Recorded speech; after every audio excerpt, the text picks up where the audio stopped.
نحمدہ و نصلی علی رسولہ الکریم۔ عزیزان محترم، میں Muhammad Aslam Dode, chairman liberal party Pakistan, آپ سے مخاطب ہوں اور پیش خدمت ہے پروگرام سیرت النبی صلی اللہ علیہ وآلہ وسلم، اور آج کا عنوان ہے نبی صلی اللہ علیہ وآلہ وسلم کے ظہور کی بشارتیں، پارٹ 1۔ عزیزان محترم، ابن اسحاق جو کہ سیرت ابن اسحاق کے مصنف ہیں، جو کہ سیرت کے میدان میں دنیا کی سب سے پہلی سیرت ہے، نبی علیہ الصلوۃ والسلام کی شان اقدس پہ لکھی ہوئی، تو اس کے مصنف ہیں یہ ابن اسحاق۔ ان کا کہنا ہے کہ رسول اللہ صلی اللہ علیہ وآلہ وسلم کی بعثت سے پہلے یہود کے احبار یعنی ان کے علماء اور نصارہ کے راہب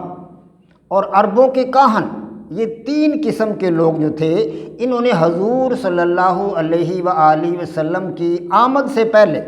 آپ کی آمد کے بارے میں، آپ کی شان میں یہ بہت ساری خبریں دیا کرتے تھے،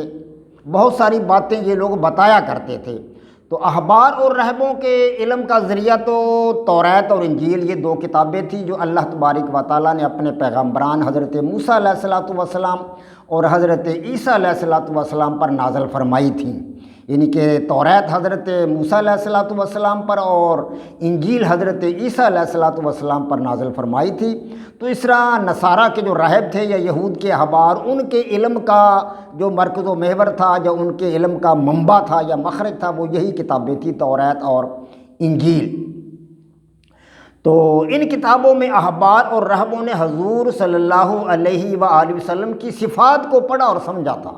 خاص طور پر ان کے جو علماء تھے، وہ جب کتابوں کا مطالعہ کرتے تھے تو وہاں نبی علیہ الصلوۃ والسلام کی صفات درج تھی، اس کے اندر موجود تھی کہ ایک نبی آنے والا ہے جس کے اندر یہ صفات ہوں گی، تو ان کو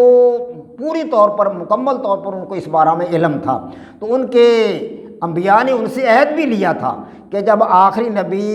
حضرت محمد مصطفیٰ صلی اللہ علیہ وسلم آئیں گے، دنیا میں تشریف لائیں گے، تو تم نے ان کی تصدیق کرنی ہے، یہ ان سے عہد بھی لیا گیا تھا۔ تو باقی رہ گئے عرب کے کاہن، تو عرب کے کاہنوں کے علم کا ذریعہ جنوں میں موجود شیاطین جن تھے، جنوں میں موجود شیاطین جن تھے۔ جنوں کے اندر بھی اللہ تبارک و تعالیٰ کی ذات کا اقرار کرنے والے جنات ہیں، اللہ تبارک و تعالیٰ کی ذات کا اقرار کرنے والے بھی ہیں، انکار کرنے والے بھی ہیں، ہر قسم کے جنات۔ جس طرح دنیا کے انسانوں میں کچھ انبیاء کرام کو مانتے ہیں، کچھ انبیاء کرام کو نہیں مانتے، کچھ خدا کو مانتی ہے دنیا، کچھ خدا کو دنیا نہیں مانتی، تو جنات بھی اللہ تبارک و تعالیٰ کی مخلوق ہیں اور ان کا بھی یہی طرز عمل ہے۔ تو جنات میں سے جو شیاطین تھے، تو ان کے پاس خبریں مطلب چرا کر لاتے تھے، یہ کاہن جو تھے ان کے پاس شیاطین لاتے تھے چرا کر خبریں، تو جبکہ ابھی انہیں شہاب ثاقب سے مار کر ان خبروں سے روکا نہیں گیا تھا، تو آسمان پر، پہلے آسمان پر چلے جاتے تھے یہ شیاطین جن اور وہاں سے خبریں سنتے تھے اور وہ خبریں لے آتے تھے۔ تو کاہن مردوں اور کاہنہ عورتیں جو تھیں، ان کی طرف سے حضور صلی اللہ علیہ وسلم کی آمد کا تذکرہ بڑی شد و مد کے ساتھ ہوتا رہا۔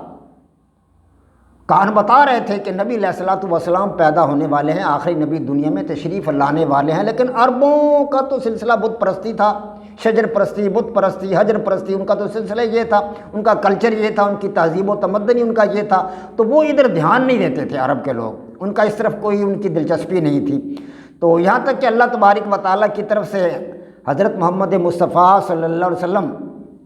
اللہ تبارک و تعالیٰ کی طرف سے مبعوث ہو گئے اور کہنوں کی بتائی ہوئی تمام باتیں سچ ثابت ہو گئیں۔ تو جب نبی علیہ الصلوۃ والسلام کی نبوت کا زمانہ قریب آیا تو شیاطین جنوں کو آسمان سے خبریں سننے سے روک دیا گیا، یہ شیاطین کو بھی خبریں سننے سے روک دیا گیا۔ ان مقامات کے درمیان جہاں وہ بیٹھ کر خبریں سنا کرتے تھے، وہاں روک لگا دی گئی، رکاوٹ پیدا کر دی گئی۔ اگر وہ پھر بھی باز نہ آتے تو ان پر شہاب ثاقب پھینکا جاتا، یعنی ستارے ان پر برسائے جاتے تھے، شہاب ثاقب۔ تو جب اللہ تبارک و تعالیٰ حضرت محمد صلی اللہ علیہ وسلم کو مبعوث فرمایا اللہ تبارک و تعالیٰ نے، تو جنوں کو آسمان سے خبریں سننے سے روکنے کے متعلق آپ صلی اللہ علیہ وسلم کو اللہ تبارک و تعالیٰ نے بتا دیا تھا، اور قرآن پاک میں اللہ تبارک و تعالیٰ نے اسی سلسلہ میں فرمایا قُلْ أُوحِيَ إِلَيَّ قُلْ أُوحِيَ إِلَيَّ أَنَّهُ اسْتَمَعَ نَفَرٌ مِّنَ الْجِنِّ قل اوحی الی انہ استمع نفر من الجن فقالوا انا سمعنا قرآنا عجبا یہدی الی الرشد فآمنا بہ ولن نشرک بربنا احدا۔ اے نبی کہہ دو میری جانب وحی کی گئی ہے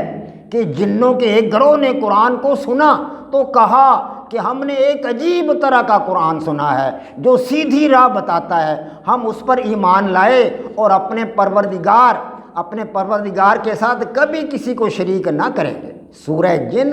آیت 1 تا 2 پارہ 29۔ تو اس سے آگے فرمایا قرآن پاک نے کہ وَأَنَّهُ كَانَ رِجَالٌ مِّنَ الْإِنسِ وَأَنَّهُ كَانَ رِجَالٌ مِّنَ الْإِنسِ يَعُوذُونَ بِرِجَالٍ مِّنَ الْجِنِّ فَزَادُوهُمْ رَهَقًا۔ بات یہ ہے کہ انسانوں میں سے بعض اشخاص جنوں میں سے بعض کی پناہ لیا کرتے تھے تو انہوں نے انہیں جہالت، سرکشی اور افرا پردازی میں بڑھا دیا ہے۔ سورہ جن آیت نمبر 6۔ اصل بات یہ تھی کہ اس وقت عرب کے لوگ، قریش یا دوسرے عرب کے لوگ جب سفر کیا کرتے تھے نا، اپنے گھر سے باہر جایا کرتے تھے تجارت کی غرض سے یا مطلب ہے کسی اور غرض سے، اونٹ چرانے کی غرض سے یا کوئی اور مقصد ہوتا تھا، تو وہ جب کسی وادی میں پہنچتے تو وہاں جب وہ قیام کرتے تو وہ یہ کہا کرتے تھے کہ میں اس علاقہ کا جو سب سے بڑا سردار جن ہے اس کی پناہ میں آتا ہوں اور اس کی پناہ کو قبول کرتا ہوں۔ تو اس قسم کی مطلب ہے اس وقت کے جو عرب کے لوگ تھے پناہ لیا کرتے تھے جنات کی۔ تو اسی بات کی طرف یہ اشارہ ہے کہ چونکہ انسان ان کی پناہ لیا کرتے تھے تو اس لیے وہ جن جو تھے وہ سرکشی میں اور افرا پردازی میں بڑھ گئے تھے، ان کے اندر بہت زیادہ سرکشی پیدا ہو گئی تھی۔ تو اسی لیے اللہ تبارک و تعالیٰ نے اس سے آگے جا کر فرمایا ہے کہ وَإِنَّا كُنَّا نَقْعُدُ مِنْهَا مقاعد للسمع فمن يستمع الآن يجد له شهابا رصدا وإنا لا ندري أشر أريد بمن في الأرض أم أراد بهم ربهم رشدا۔ اس کا ترجمہ یہ ہے کہ اور ہم خبریں سننے کے لیے آسمان کے چند مقاموں پر بیٹھا کرتے تھے، اور اب جو سننا چاہتا ہے وہ اپنی اس کی گھات میں شہاب